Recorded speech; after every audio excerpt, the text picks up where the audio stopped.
Hello කොහොමද ඔයාලට මම අද මොනවද මේ හදන්නේ මම හදන්නේ අද දෙල් මැල්ලුමක් බලන්නකෝ ඔයාලා කොහොමද හදන්නේ කියලා මට එදාගෙන ආපු දෙල් ගෙඩියේ දෙල් කෑල්ලක් ඉතුරු වෙලා තිබ්බා මං ඒකෙන් අද දෙල් මැල්ලුමක් තමයි හදාගන්න යන්නේ මං ඉස්සෙල්ලාම දෙල් ගෙඩියේ පොතු ටික රැහැලා අරගෙන දෙල් ටික පොඩි කෑලි වලට කපලා මං ඉස්සෙල්ලාම දෙල් එකේ කහට ගතිය යන්න හාල් හොදපු වතුර එකකින් දෙල් ටික හොද ගන්නවා බලන්නකෝ ඔයාලා මම මොකද කරන්න කියලා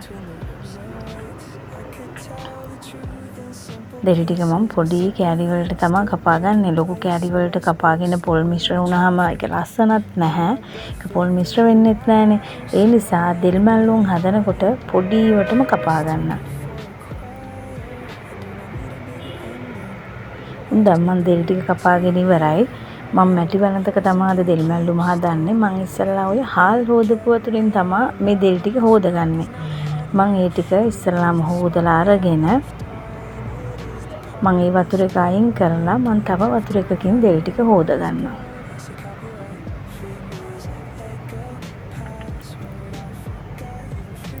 තව වතුර ටිකකින් මම දෙල් ටික හොදලා අරගෙන මම උයන වලඳටම දෙල් ටික දා ගන්නවා ඊට පස්සේ මම දෙල් එකට වමනා දේවල් ටික දාගන්න තමයි යන්නේ.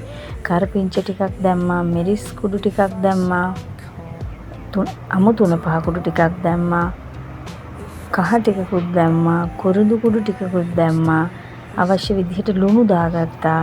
ඒත් එක්කම මම දෙල් ටික තැම්බෙන්න වතුර ටිකක් එකතු කරා. ඒකලා මම ලිපෙන් තියාගන්නවා. ඒකටම මම මැල්ලුමට අවශ්‍ය දේවල් ටික කොටා ගන්න තමයි ලෑස්ති. සුදු ලුණු, අමු මිරිස්. විශේෂයෙන්ම එන සහල් ඇටයක්. ඒක දාපුවම මැල්ලුම් හරි රසයි. පොල් ටික දාලා මම මේ ටික කොටා ගන්නවා. කොටාගත්ත පොල් ටික දෙල් ටික තැම්බිලා එනකොට මම ඒ ටික දෙල් මිශ්‍රණයට දා ගන්නවා.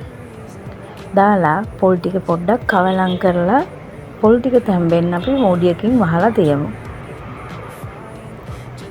ටික වෙලාවකට පස්සේ මගේ දෙල් මැල්ලුම තමයි මේක හරිම රසයි. මේක මිරිසට මාළු හෝ චිකන් හෝ මොන හරි හොද්දක් හදාගෙන මේ මැල්ලුම එක විතරක් බත් ගන්න පුළුවන්. එච්චරටම මේක රසයි. මේ තමයි මගේ දෙල් මැල්ලුම. ඔයාලා මගේ channel එකත් එක්ක එකතු වෙලා ඉන්න. මගේ channel එක subscribe කරන්න. මගේ වීඩියෝස් වල තියෙන අඩුපාඩු මං අදන කැම ಜಾති වල ಗುಣ හෝ අගුණ මට පෙන්වලා දෙන්න. මගේ වීඩියෝස් නරඹන ඔයාලට ගොඩාක් ආදරේ මං.